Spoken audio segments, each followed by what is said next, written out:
Hello po sa inyong lahat mga ka-crypto. Ako po si Pinoy Crypto Trader at sa video na ito ay atin pong pag-uusapan ang tungkol sa balitang ito kay Dogecoin, kung saan ang sabi po rito ay Dogecoin touted to hit 0.30 or 30 cents before Doge Day. Kaya ayan, itong si Dogecoin 20 ay nakontent na po natin yan sa nakalipas na video. Kaya ayan, yung ating tututukan lamang po rito ay itong si Dogecoin.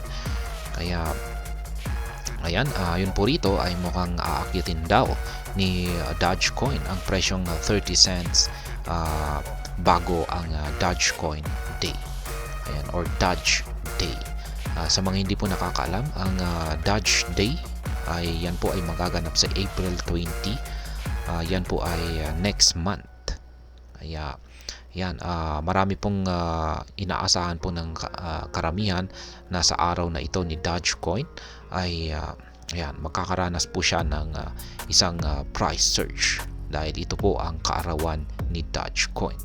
Kaya ayan po, bago po tayo magpatuloy ay nais ko lamang po munang bigyang linaw ang aking disclaimer kung saan ang nilalaman po ng video na ito ay hindi po ito isang financial advice.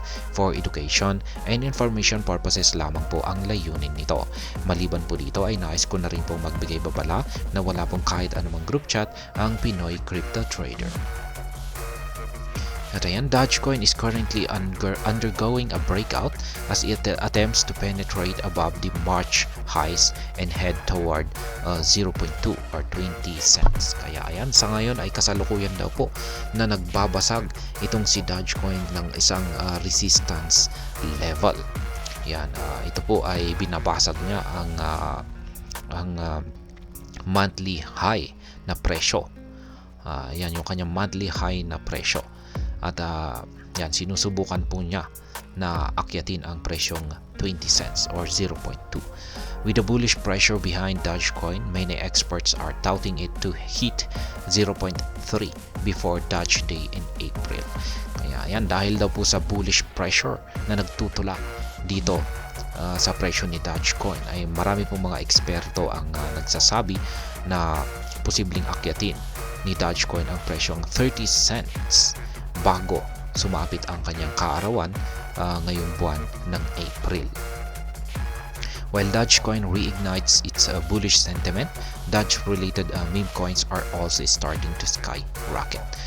Kaya ayan, habang lumalakas ang bullish pressure ni Dogecoin, ay maging yung mga ibang mga meme coins na may kaugnayan sa mga aso.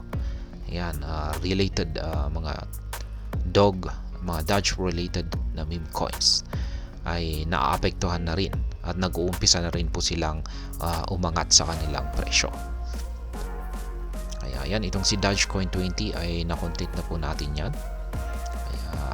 Kaya po iniiwasan natin dito. Kaya yan, Dogecoin breakout underway. Can it hit 30 cents before Doge Day? Kaya nga ba talaga niya naakyatin ang presyo ng 30 cents sa Doge Day? Tingin ko ay kung magkakaroon ng hype, yan, kaarawan po ni Dogecoin, ay syempre magagawa po niya sigurong akyatin yan.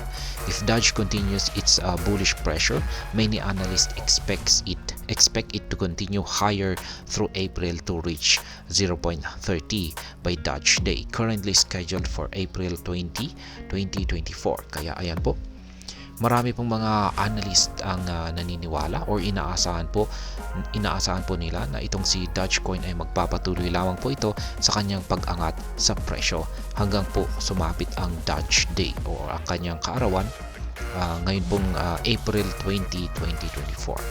Kaya ayan, aakitin daw po niya ang presyong 30 cents or 0.30 sa kanyang kaarawan at posible pang mahigitan pa po niya or lampasan po niya ang 0.30 na ito, lalong lalo na kung itong si Ginoong Elon Musk yan ay naglabas ng kanyang siguro ay maglalabas ng kanyang pagbati dito kay Dogecoin or baka i-hype po niya ulit ito kasi alam naman po natin na itong si Ginoong Elon Musk ay paborito po niya itong meme coin na si Dogecoin.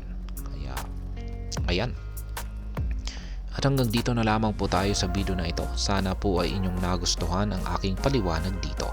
Kung inyo po itong nagustuhan, pakiclick lamang po ang like button nito. Para naman po sa mga bago lamang dito, kayo po ay aking inaanyayahan para mag-subscribe. Pakiclick na rin po ang bell icon nito dahil ito po ang siya magsisilbing notification nito sa mga bago kong videos na akin pong ina-upload sa aking YouTube channel na ito. Marami pong salamat sa panonood, ingat po tayo lagi at God bless po sa ating lahat.